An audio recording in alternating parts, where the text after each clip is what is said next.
God, this is early. Who in their right mind would stream this early in the morning? Oh yeah, that's right.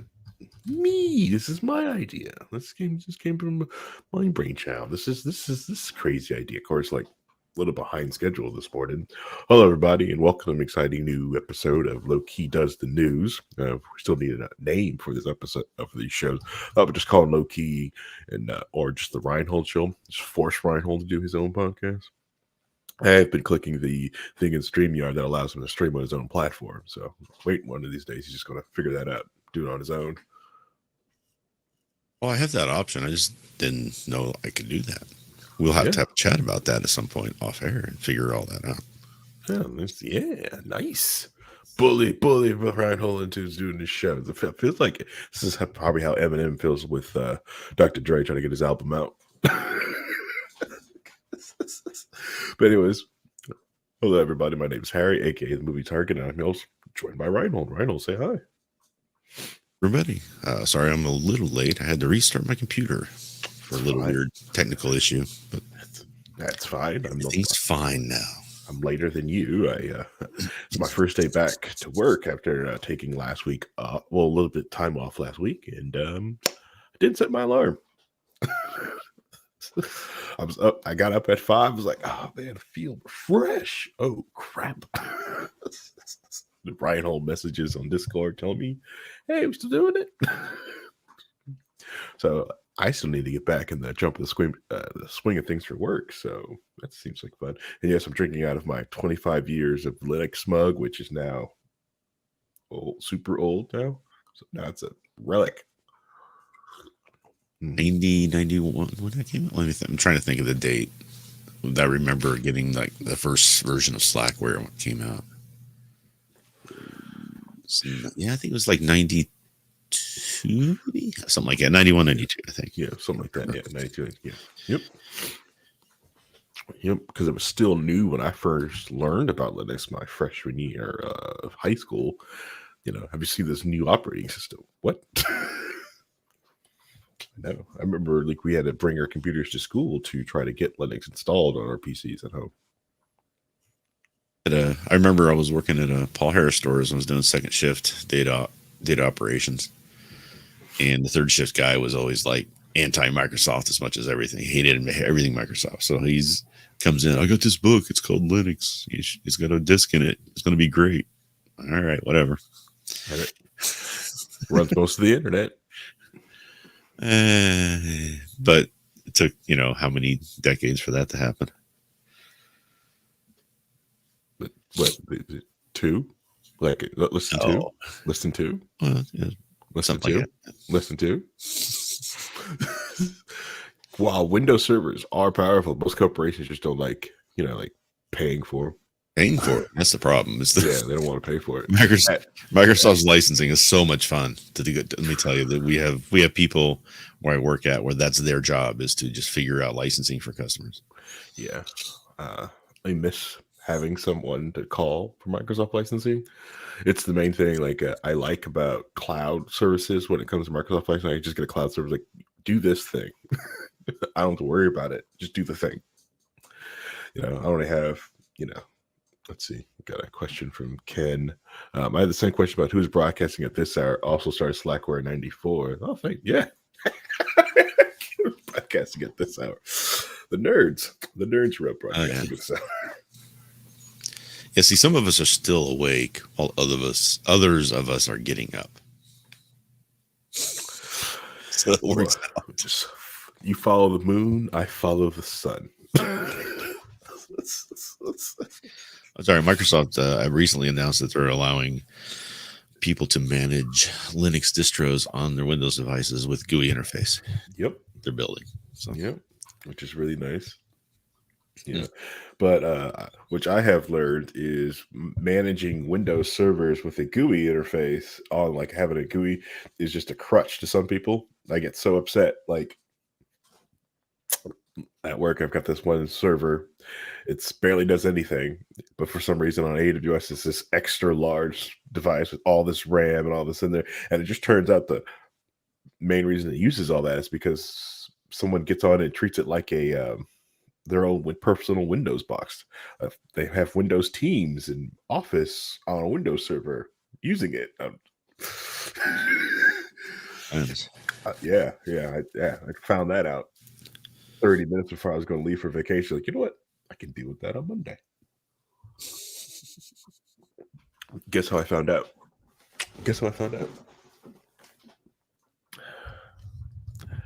The DNS I set up for it, everything I routed everything on, like I only let out what I need for the application, so all the stuff wouldn't update and mess touch. And I got a ticket. I can't get my Teams to work on the server. Anyways, no, that's the point. But yes, we're streaming this early in the morning because Ryan Holland and I wanted to talk about just some new things. We needed more of an outlet to do something, and that's the main reason for the show, because there's stuff that are happening out in the news that we just doesn't fit for like a regular low-key episode on Monday nights. So we decided to hey, let's do it on Monday mornings and do it here, because Friday morning I do yoga. I would be at yoga right now, be upside down bending, and yes, I have invited Reinhold to come, but the idea of him driving in an hour to sit in a hot room to do yoga, I don't think it's not really his cup of tea. If it was closer, I don't think I can bend that well. Let's put it that way. That's what the heat's for. The heat helps. Yeah, I don't know about that. I'm disabled from the Navy, so I have bad knees. It's not pretty. That's what the heat's for. It's not a heat issue. It's the heat. I don't have a certain ligament issue that causes my kneecaps to sit sideways in my knee. Mm-hmm. So every time they move, they're really rubbing against all the nerves that are in there. Mm-hmm. Yeah, but yoga fixes that. Anyways, did the Navy give me that? That would have solved the whole problem, right? Exactly. To kick me out. Exactly.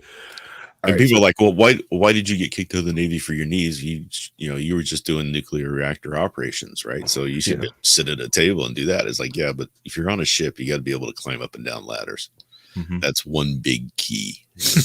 Very uncomfortable ladders. And then don't the doors even have stuff you have to step over every time? You have to step over the door because they have it's like a oblong circle type thing, an oval that is for the water integrity of the ship. Yep. Yeah, there's others different swimming requirements too, because you're out at freaking sea. I did pass the basic swimming requirements barely.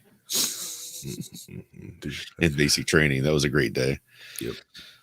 I remember my dad was talking about when he was on an aircraft carrier, and it's like, there's no way if this thing starts to go, you just got to wait till this thing hit the water. You can't really jump off this thing.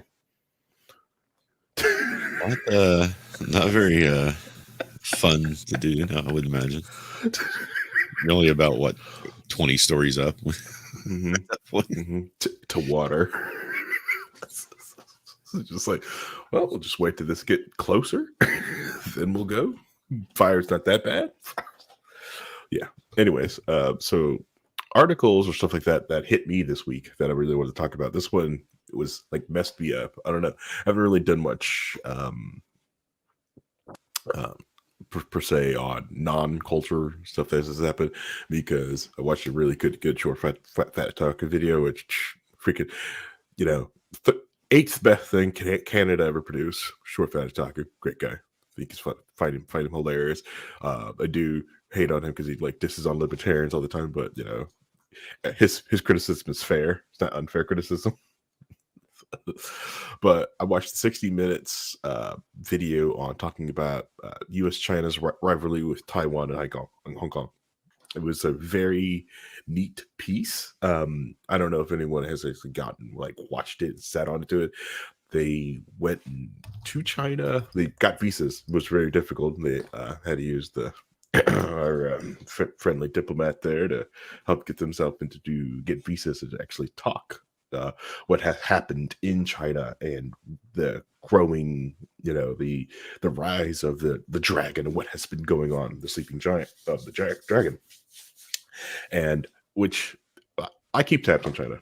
I think it's a meme on the show that oh yeah, Harry's gonna rant about China. Yes, I am. But the thing that really got me was the chilling effect they were talking about when they were there in China recording and like looking at the background and realizing how scripted everything that happened behind them was. The fact that they're supposed to be in this busy intersection, intersection, and it's completely cleared out for them. Now, granted, like yes, the U.S. media does this too. They can push people back, or they have people walking between the camera. But this is it's a different experience there when you watch them do it in China, especially when they're talking negative about China. And then it's I don't know if you've seen it, Reinhold. I know China's not your favorite topic. I haven't seen it. I do know that they finally got their way in Hong Kong this last week. So Yes, that happened. What Reinhold's discussing is the Hong Kong. Hong Kong and China, when the British pulled out, they kept Hong Kong as a colony, and then had that 99-year lease on it. And then finally gave it back to mainland China. China was supposed to have get control back over Hong Kong, but they were supposed to wait a certain over 100 years before they actually get their full teeth into it. They're supposed to allow them to mostly mix together.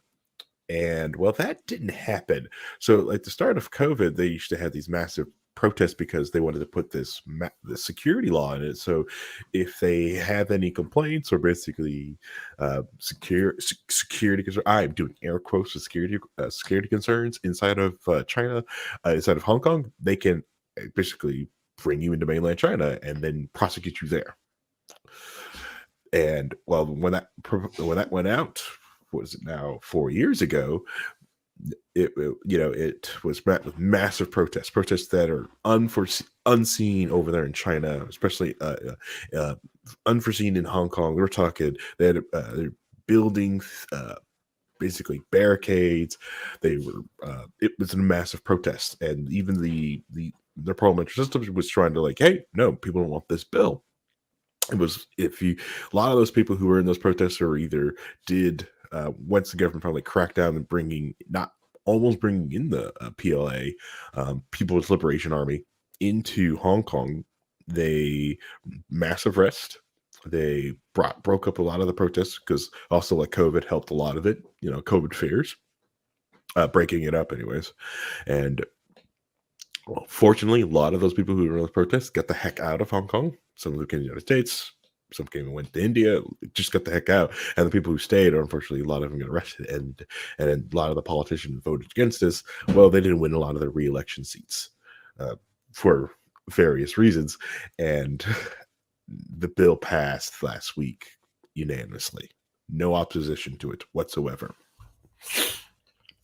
And what this bill does, it's written so broadly for security concerns or talking ill of China, they can they could bring you back into mainland China to prosecute you there, no matter what from Hong Kong for the smallest, lightest offenses.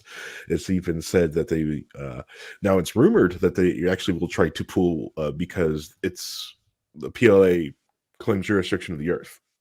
So saying bad things about China in like the United States, you can, if they feel like you're worth it, they will pull you off an airplane. If your airplane hits Hong Kong, it's not unlikely that they try to or they have an extradition treaty to one of their countries. They'll try to pull you back from this. It is a very sad been a sad week since that bill passed because Hong Kong has fallen. It's finally fallen. And I think one of the good thing I could see coming from it is to showing the people to Taiwan that China is not going to keep its promise if it takes you over, that you're going to be one country, two different systems. No, it's one country, one system, and it's what it's going to be. Yeah, sorry. Taiwan has any illusions of any of that, so there are people in Taiwan that have this illusion that they can just allow China to take control. When that was the illusion, is that they're going to be like Hong Kong. We can just be like Hong Kong. We can be a part of mainland China, but we have a different system. And I think them hopefully seeing the erosion of Hong Kong, are like, that's not going to happen. That's not a possibility. And it's, and it's sad because it's also hitting China's economy because, it's a lot of people are going like, hey, they're not decoupling as fast. It's like, no. Most businesses that are staying in China, they're not investing. Most are investing more. They're just like, okay, the money's already there. The factory's still making money.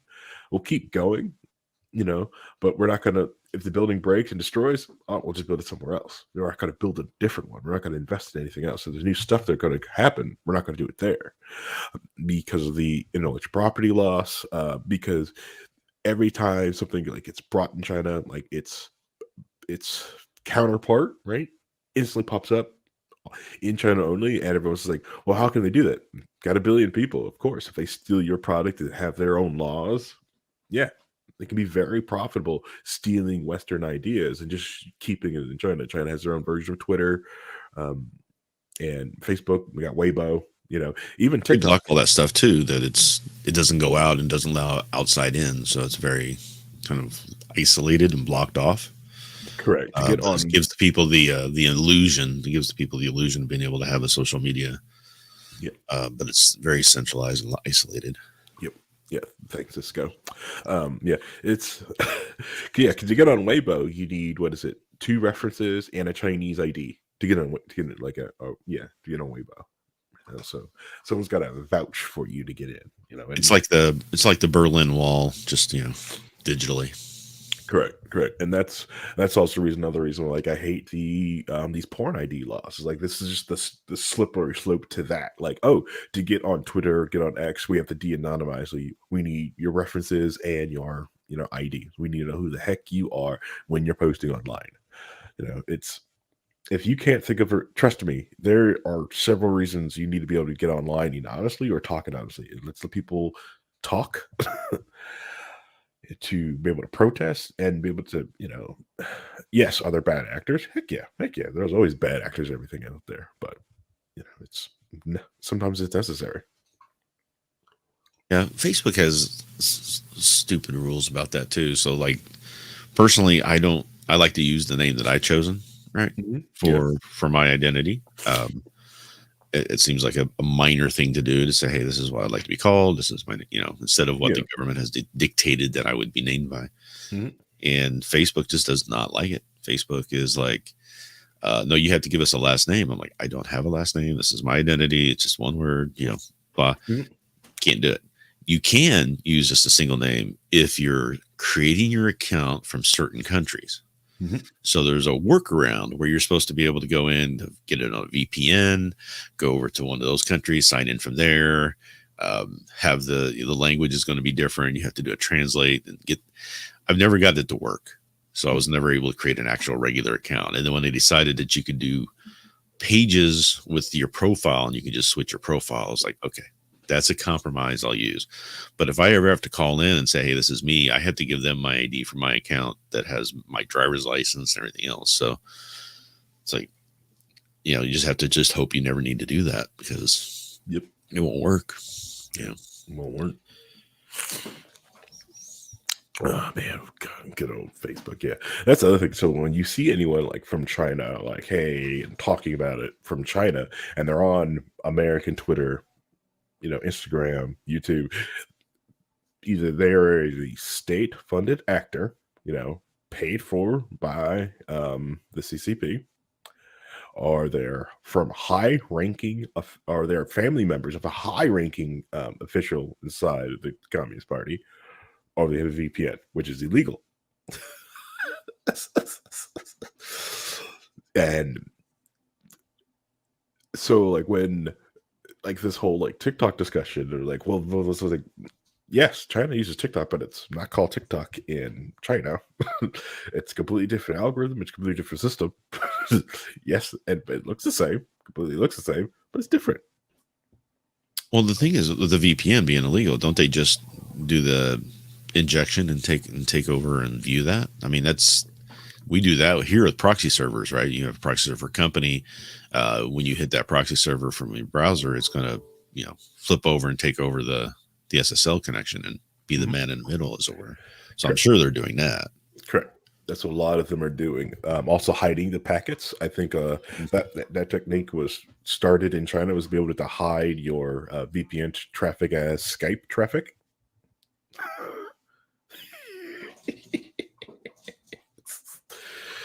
It's pretty cool. I'll show you the article. It's not as valuable anymore when there's nobody using Skype anymore. That's true. Like I said, it's a very old article. Go check it out. Yeah. So you I still, just a side note, I'm still reminded of that CEO that Brendan did for the Skype CEO. He's like, "You had Skype. What is this Zoom thing? What do you do? Why is everybody Zooming now? You already had Skype." They broke Skype. You broke Skype. Skype was great, and you broke it to get greedy. Skype was an amazing peer-to-peer communication tool, and then you said, "No, we must centralize it onto our servers and do it as a service." And I was like, and then you broke it because it broke. It sucked. That transition made Skype suck. I'm sorry, that's when it sucked. It just happened right before the pandemic, which was like when they really needed it the most, right? They could have exploded like Zoom did, but Yep. Everybody already had it. But they had to centralize it. They wanted to go through their centralized servers, and that's how you monetize. Right. That's how you monetize. That's how you do all this thing, and it's that I want to say like terrible greed of it all. Like that you're making great margins, but you want that little bit more of that stable margin. I think that's there's a demand from like shareholders to always be increasing profit, right? Mm-hmm. And at some point, instead of just saying, okay, we're making good money, we're just going to keep going, there's just like this push to streamline, make it better, get more, and it's just the nature of the mindset, I think, that a lot of people have in this country. And it's like watching all these people who say they want a deregulated, free capitalist society, free markets. Mm-hmm. Don't regulate in any way. Everything should be just let it go. But they don't realize that causes big swings and ebb and flows and things like that inside of the economy. So all of a sudden you have a little spike in inflation. Everybody freaks out. How is this possible? We should not be allowing this to happen. I'm like, if you want a deregulated free market, that's going to happen. And it's going to happen a lot worse than what happened now, right? We've had a minor just bubble of the economy that we've been able to manage and put back to a nice place. In fact, we've done a lot better than the rest of the world with their spikes. But everybody's complaining about how horrible it is and how bad it is. And it's like, if you can't handle this, how do you think you're going to handle an actual real deregulated free market? Well, that's the thing. Do you guys know what it looked like? Everybody wants to get rid of the Fed. Great. Okay. Do you remember go back and look and see what the economy was like before the Fed? Right. Yeah. And the Fed screwed up the first ball out the window when the Great Depression hit, because they did the exact wrong thing. Mm-hmm. But I'm just saying you're not going to, if you don't like that, it's not this idea of utopia of a deregulated market. Everything is just going to work and hum along and everything will be taken care of. It's like, you're not understanding human nature at that point. You need a sociology class. You need to understand how people think and how they work in groups as opposed to individually, where it's like individually I can make this decision and everything would be, the best thing. But once you get into groups, that goes out the window. It's a whole different mindset. You get tribalism happens. You get all kinds of things happen in that regard. And I think that, in my opinion, when you have a free market, that means that market is operating at efficiency. And you can't have a market that actually works if you've got monopolies. Correct. Right? Yes. Because the monopolies just destroy the idea, the concept, and the whole operation of a free market.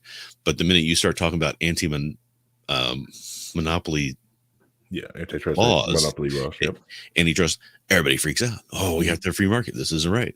It's like you can't really have it like both ways, guys. Yeah. Yeah. Now the market does have something built in. The free market does have something built in to handle monopolies and antitrust, but mostly we hate that. It's called piracy. It's like, no. The easiest way to handle Microsoft's monopoly at the time was like, oh, I just pirated the crap out of it. What? Yeah, I just made my own. Now it's called Microsoft. Ha ha ha ha ha. But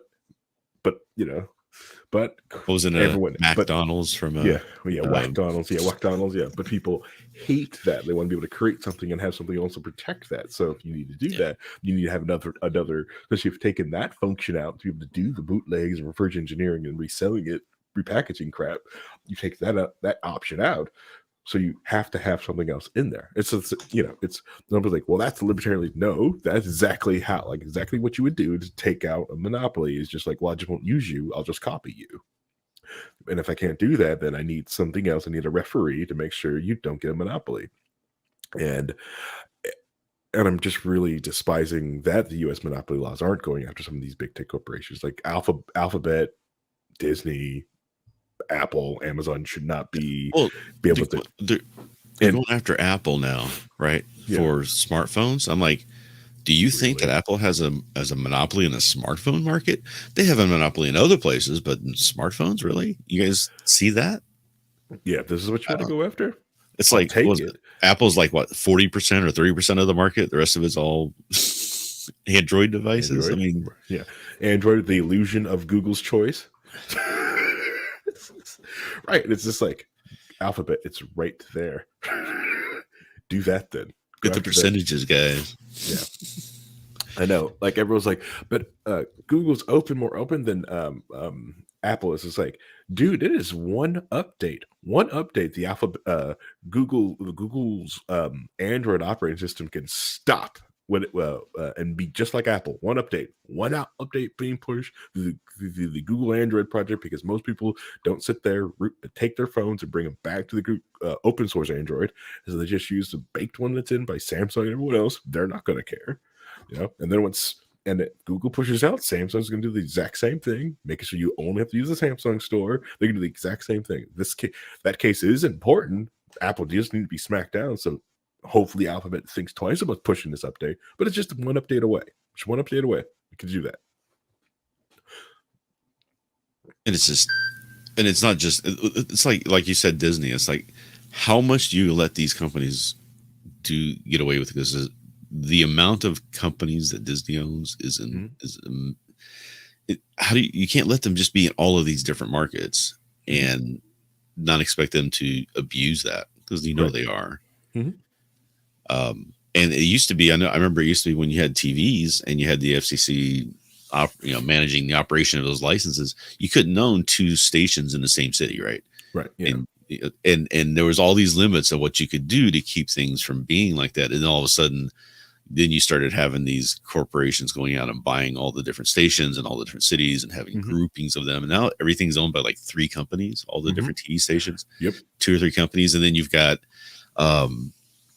on top of that, you got all the cable channels and everything else that went around all that regulation, because it wasn't technically on over the air.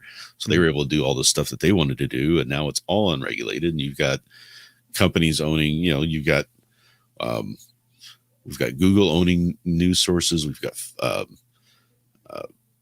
Bezos, Tribune owning. We got Bezos. We got Murdoch. We got these people owning all the news sources, and it's like, yeah. And then when they want to complain about Elon Musk, they want to complain about Elon Musk and X. Wait, how can he do that? Like, Jeff Bezos is right there. He's been owning WAPO for years. And here's the thing: is that Elon and Musk they're getting the hit back from it. They're getting their usage has dropped like 40%. What the company is valued for. Musk has lost like $20 billion, whatever, on it. It's a massive failure. But everybody's still focusing on that because they don't like the openness of it. You can see the pie being made.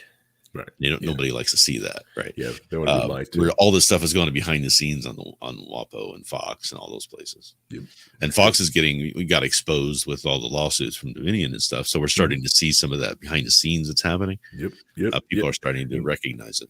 And CNN too. Yep. CNN getting wrecked by some of those MSNBC got his whole hot water this weekend. Ooh, buddy. What? Have you heard about this? No. It's NBC News. So here's there's actually a difference between NBC News and MSNBC. Okay. Right? The M is Microsoft, by the way, if anyone wanted to know. Another billionaire. MS Microsoft, yeah. So NBC decided to hire somebody to come on to be a co-host for Meet the Press. Okay. Ronna McDaniel, who was the former RNC chair, who was recently ousted, and was a key player in the insurrection and getting in the votes, the 2020 stuff, all that stuff. She's been major in that. She's in documentations for the 1-6 committee. She's NBC hired her. And MSNBC and all the people who watch MSNBC are livid. It is just a huge thing on that space, which you may not see the left side space. I've been watching it, and it's just their minds are exploding. They're boycotting. It's getting really ugly. Oh my god, on that side. So I don't know how that's going to work, but she came on to the first episode of the show this weekend, and they were asking her questions, and she was just like, "Well, I had to."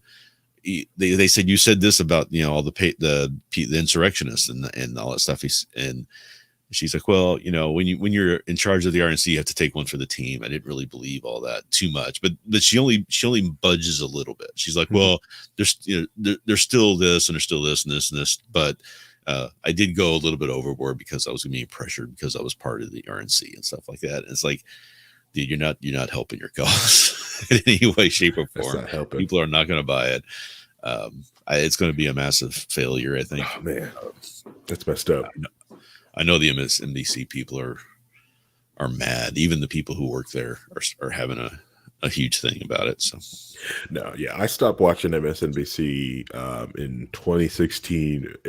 Rachel Maddow pushed me out. I couldn't handle all the her Trump meltdown. It was just kind of like, all right, I'm done. Her brain broke. Well, and let's not go too far in saying that they were right. You got to give them credit. They did see this coming before some of us were, because I was defending Trump too for a long time until the Mueller report came out. Remember? So shaky. I'm like, not as much. Yeah, no. Some of the things, there's a line of truth, but she kind of went Alex Jonesy on a lot of it. Yeah. Oh, yeah. I mean, they were. See, that's the thing is, I think they recognized that there was going to be a problem, but they couldn't articulate it very well, and they wanted to drive what they were feeling. They wanted to get everybody else feeling the same thing they were feeling. Right. So they just went crazy and they went all kinds of nuts. And the really irritating part is that if they had not done too much of that, Hillary probably would have won.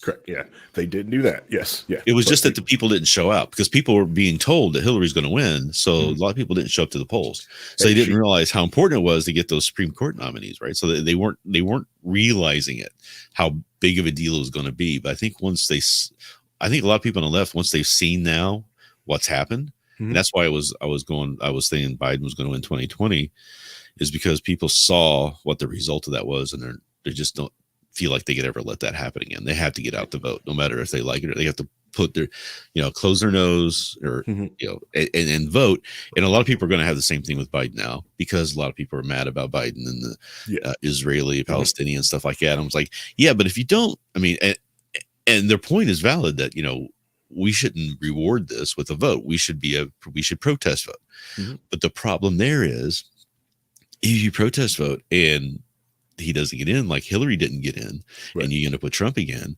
what do you think is going to happen over there to the Palestinians then? Yeah, because Trump's just going to say, "Go, wipe them off." Correct. And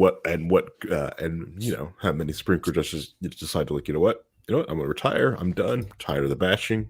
I can eat. Now there's the RNC can pick a different my replacement. I'm gonna get out.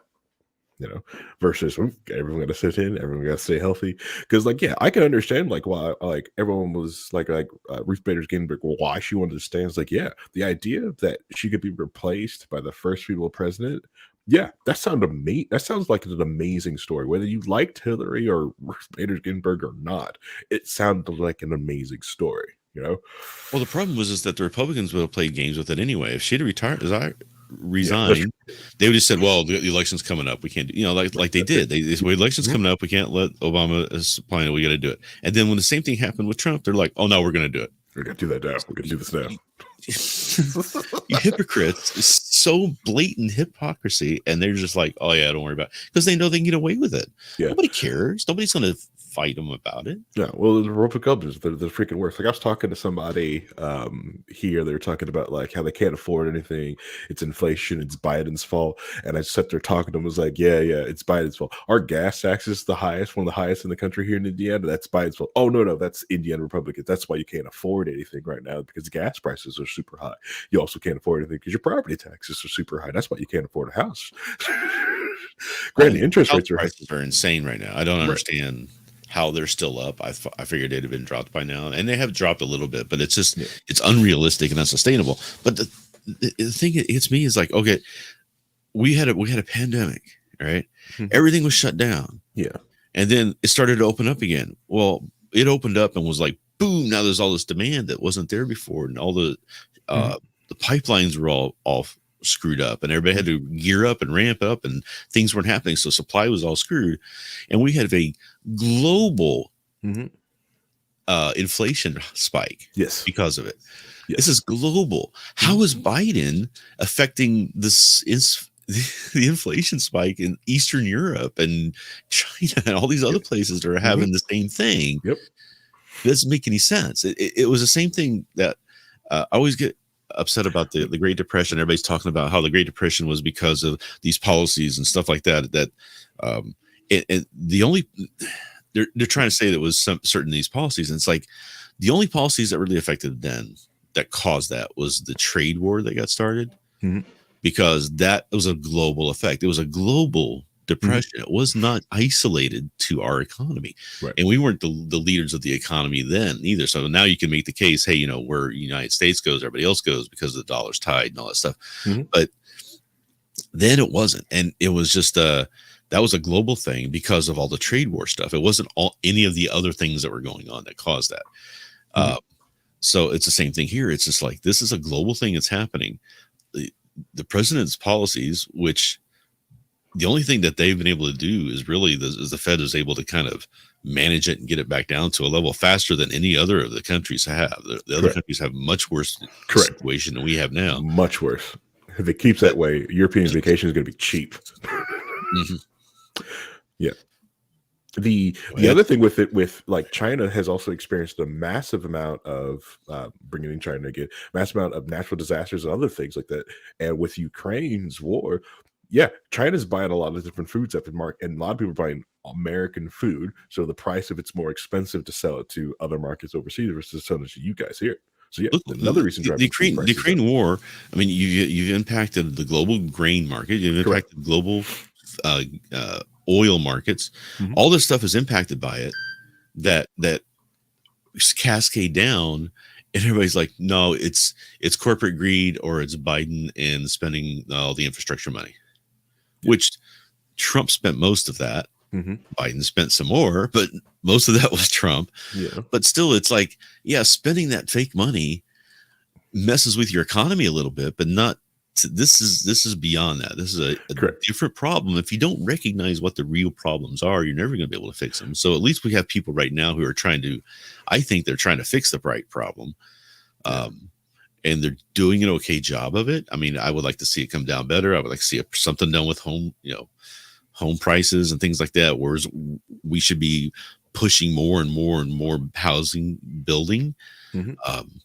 And everybody's like, well, you have houses sitting sitting empty. I was like, yeah, that's how you create a market and a demand for people to buy houses who are sitting in apartments right now. They can't get into a house because it's too expensive. You got to build more houses. You got to build, and you keep blocking that through government action, as opposed to just people don't want to spend the money to build houses. There are people out there begging them to build houses, and they can't get the zoning stuff to go through, and they have all these government blocks in place. That's where that problem is. That's where the housing problem is causing prices to go up there, which is its own thing. But on top of that, we have this, supply chain issue that was going on for a long time. And then the war that's happening. And there is a little bit of people going, hey, we've got a chance, we can bump up our prices because everybody else is bumping up their prices, so we can get away with it. Correct. And that's how free markets work, right? You have whatever the supply and demand is, and people are complaining about, like I said before, the supply and demand. This is what you wanted. You wanted a system like this where people can do this. They can rip you off by charging you way more. And I hate that the gas market is being run by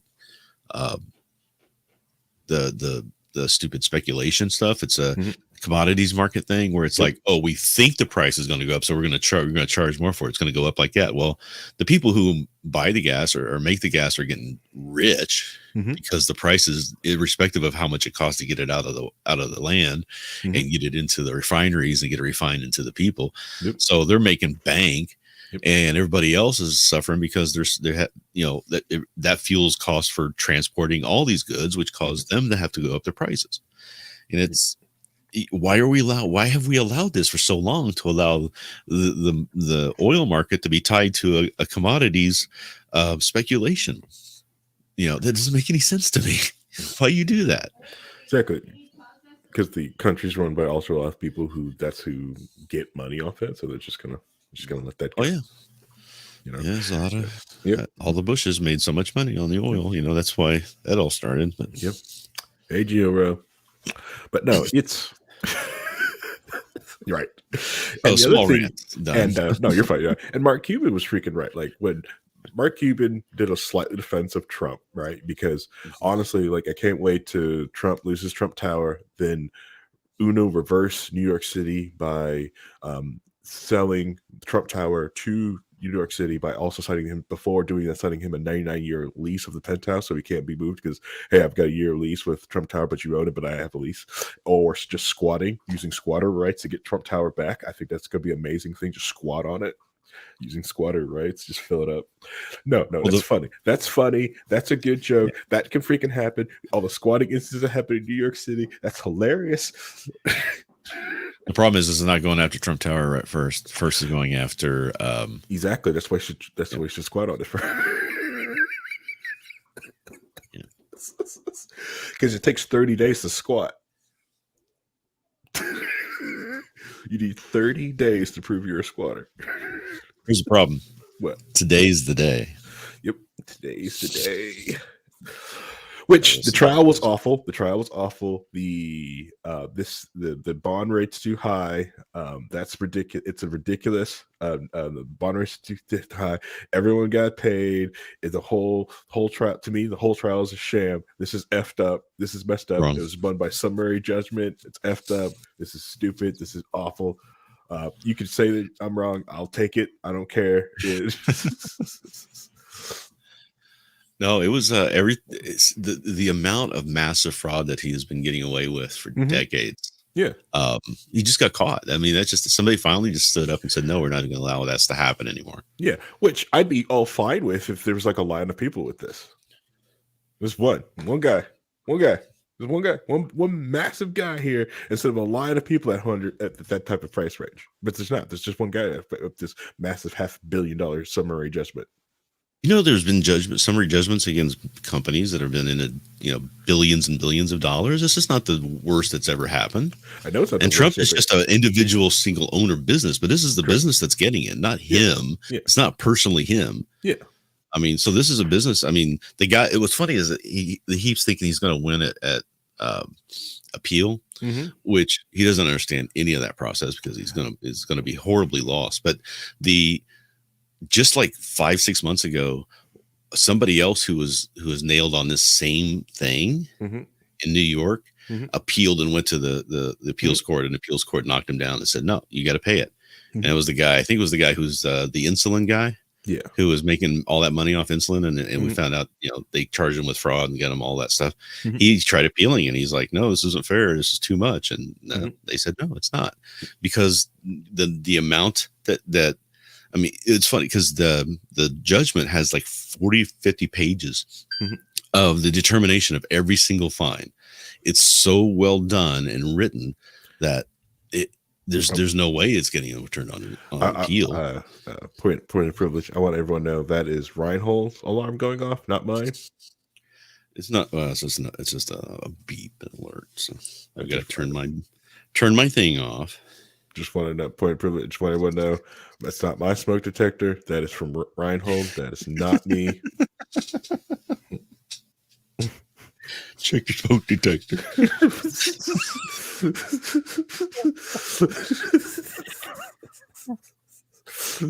Oh, I've been seeing those going around. It's hilarious. Yeah, it's awful. It's bad.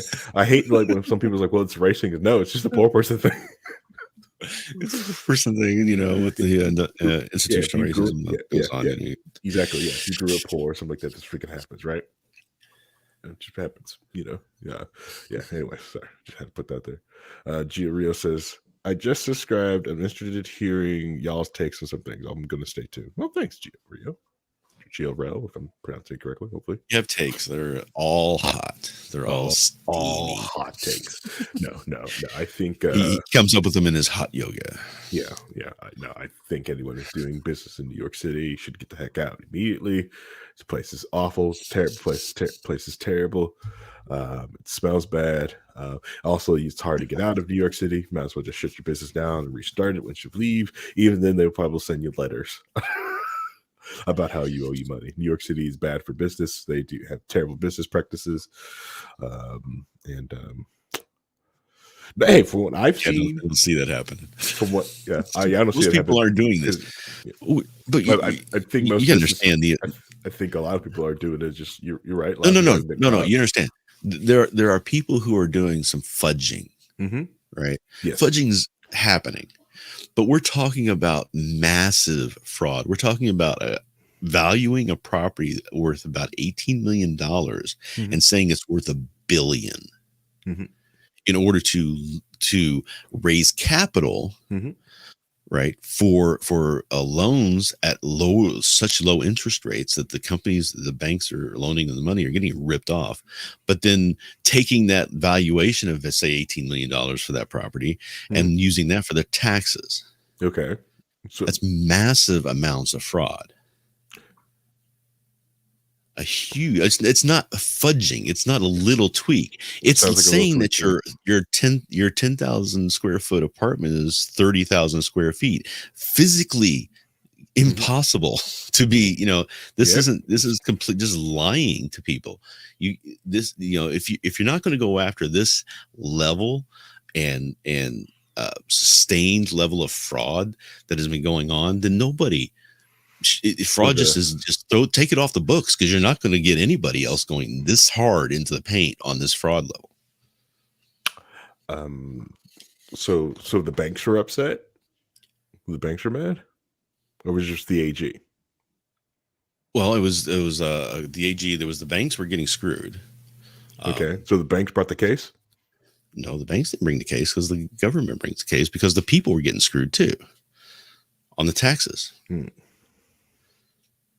Okay. It's just fraud. You can't have a it's like we talk about regulating free market. You can't have a free market with that amount of fraud in it, right? And what's funny is he says things like, "I paid back all the loans." I'm like, really? Because some of those loans were written off. He never paid them back. Yeah. I mean, he's just flat out lying to this, because he had these people under his thumb. What's really interesting too is how this all came about, and the fact that he was going bankrupt, and he was just about completely done. And he runs into this guy who's got connections with Deutsche Bank. And he gets him in with Deutsche Bank. That person he ran into that gave him those connections into Deutsche Bank was Jeffrey Epstein. Right. Mhm. And it's because, and now he has this relationship with Deutsche Bank. The main part of Deutsche Bank was against all of it, Mhm. but he had people in a certain section of the investment that were like just letting him get away with everything because of, I don't know how he did it, how he convinced them to do it. There's something Trump's going on there. brand. But Trump's brand is expensive. that's the thing too. He's talking, well, I just put the brand on the valuation. Well, you did it 3 times on the same property. You can't do that on the same property. You can't have a property, Mar-a-Lago, where you live at, that is, you're saying is worth $1 billion because you can sell it, but you can't sell it because you've already signed all of these legal documents that state that you can't develop it, you can't have homes on it, you can't do this, you can't do that, and those are all the things that would have to be allowed in order for it to be anywhere near what you're saying it's going to be, right? So anybody who tries to take that property and say, okay, we're going to come in and you defaulted on your loan, we're going to come in and take that property, they'd be getting screwed completely. It's like right now he's trying to say I don't have, he can't come up with the 500 million because he doesn't have anything worth that value for a bond company to give it to him to take on that possibility, because they couldn't go after the property and make their money back because he's got so many, he's so leveraged against all of it. And he's only overvaluing everything because he wanted to be on the Forbes list. And that was it.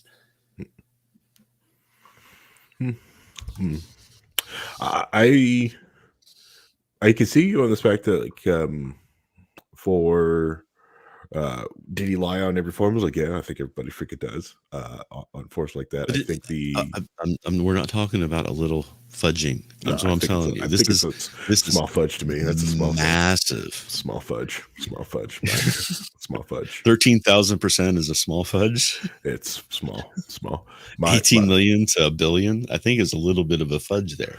Hey, if I had to write down my taxes and someone asked me how much my Subaru cost, I'm going to write down 30,000 because that's MSRP of what I paid. Might as well put $1 million.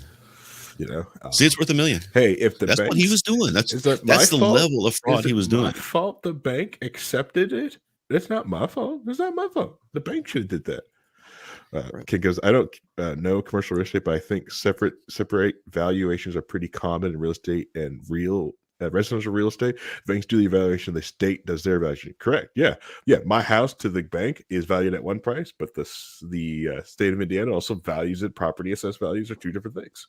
That's how it is in residential marketplace. Are you going to tell me that the difference is, let's say you have, so you said the banks didn't. So the banks didn't go there and go like, okay, look, we said we're going to write this loan for this thing like that, like for this price. They knew that, they knew where they were getting defrauded, and they did it anyway. So then why do they do it? But they're still getting defrauded. It doesn't matter if it let's say that Bernie Madoff was doing all that he was doing with his Ponzi scheme, but the people were still making money. Are we saying that it's not a crime until people start losing money? They were still being defrauded. Is it still a Ponzi scheme? The trades weren't happening. Yes, it was a Ponzi scheme, but the trades weren't happening. He actually leveraged the property. Right. He was breaking the law. He was defrauding. He was committing fraud like Trump did. He committed fraud just because the banks lost money. Don't think that they didn't, because they were charging interest rates way lower than they would have been if they were valued properly. Right. Yeah. So they were losing all that interest, but they were eating it. They were willing to eat it. That's fine. But that's still fraud. It doesn't matter if you're willing to accept that level of fraud. You're still being defrauded. You're still being lied to. You're still being manipulated in that way. Just like the people who went to Bernie Madoff, they were buying all these stocks. They were making their money, right? It was fake money. That was the thing. They weren't. No. Bernie wasn't buying the stock. They were buying it. They were thinking they were buying it. Everything to him, everything to all the people was working just fine, right? So as long as it's working just fine, FTB is the same thing. As long as they're working just fine, then what you're saying now is that no fraud has been committed because everybody's happy. The difference with Bernie Madoff is the simple fact that they weren't buying stock. Those trades were fake. That were not real trades. Right. The property is real. The property is fraud. There. The property is real. The property's there, but it's not worth it. And the value of that property is only really accessible until it is sold. No, you can't say a property is 12,000 square feet when 30,000 square feet when it's 10,000. You can't do that. That's fraud. Okay, yes, that's fraud. That's fraud. But why didn't they? But you sent me the bank didn't go in and do like just measure the damn thing and go like, okay, this thing is not nowhere close to this. This is fudging and stuff like that. I think what is it like? Even commercial real estate inside of New York City, they've got like a rule for it. Like, well, there's some smidge because of the building walls, but we count that too. It's right there. Everybody's okay with a little smidging and a little fudging. Nobody is saying that you can't, do some creative numbers in there, but you can't do it at that level. It's way beyond anything that can even be considered guessing or a somewhat of a art and evaluation, right? This is way over the top. And if you're not going to punish somebody for being that massive fraud, then you might as well take the stupid thing off the books and let people do whatever the fuck they want. But this is kind of like what they do to like overvaluation of like even like sports stadiums, like overvalue what the heck they are and create these massive boondoggles and anyways. But this is different because like this is like privately owned. It's the level. These aren't privately owned. These are owned by a company. These are owned by Trump. Properties, Trump organizations. Trump himself doesn't own anything. It's all owned by the company. So this is all companies doing this. And if you were to defraud on a stadium, let's say at that level, like it would be huge, massive. It would be like saying you have a $400 million stadium, but you're evaluating it at 20 billion, and you're getting loans and stuff off of that, and creating all this underneath funnel of money that you're bouncing things back and forth to. Eventually, you're going to get caught on, right? You're just shuffling the money around. That would be the same level of what we're talking about. That would be a huge, massive amount of fraud, and people would get mad, and that company would get arrested. Probably there have been like BP and other companies. There's a lot of companies who have paid a lot bigger fines for doing much less fraud than what Trump was doing. Okay. Not a commercial real estate expert, but to me, it just seems that this is, I don't know. For what I've known of New York City real estate from Louis Rossman's videos, it just seems this is all properly goes. Everyone's freaking doing this thing. Yes, you might say to different levels and stuff like that. I think it's very squirrely because I believe to me the bank has, did its due diligence and went and it measured it. It went off the deal to it. It just seemed all squirrely. All right, and this is a good conversation, Ryan. I make sure that you enjoy this little back and forth because, like, you are answering some of the questions I've had about it too. So this is nice. This is amazing. I like to hear someone actually understand the other side of it. So just most people who just wants to defend Trump, like, freaking get it. But I hear my daughter; she's wanting breakfast, and I've got to go cook it. Oh, yeah, I know. This is getting good. We're getting good I know. Yeah. So, okay, you're right. Yeah, are the banks culpable too? Maybe. I don't know. So. Here's my thing. There's something going on with that Deutsche Bank connection through Jeffrey Epstein that he got. Yeah. I don't know who he has in his pocket or what's going on over there, but there's something going on there that we haven't found out yet. Correct. We don't know. And there's a lot of smoke, but I don't think there's any fire to it, but we don't know. Because what you can see right now is when you see that he can't get a bond for 500 million, on these supposedly multi-billion-dollar properties, and he says he's got 500 million in cash, but he can't get anybody to give him a bond. That's all bullshit. That's not real. That's so that's where you can even see that he's proven his own fraud just by doing all this stuff, by saying all this stuff. He doesn't realize he's doing that. It's just amazing that he just doesn't get it. He thinks he can say anything he wants to and everybody will just buy it. Yeah, pretty much. All right. Well, all right. I'm gonna let you guys. I gotta let this stream go. Thank you, everyone, for tuning in. We'll probably do this again next Monday if I don't sleep in. Get a full good hour going in that next time. Please tune in while we're talking media stuff like later tonight at 9 p.m. Eastern Daylight Time. So yeah, you enjoy this. We'll have Vincent then. We'll be talking about later stuff and then we talked about this morning. But thank you for everyone for tuning in. Thanks. Bye, everyone.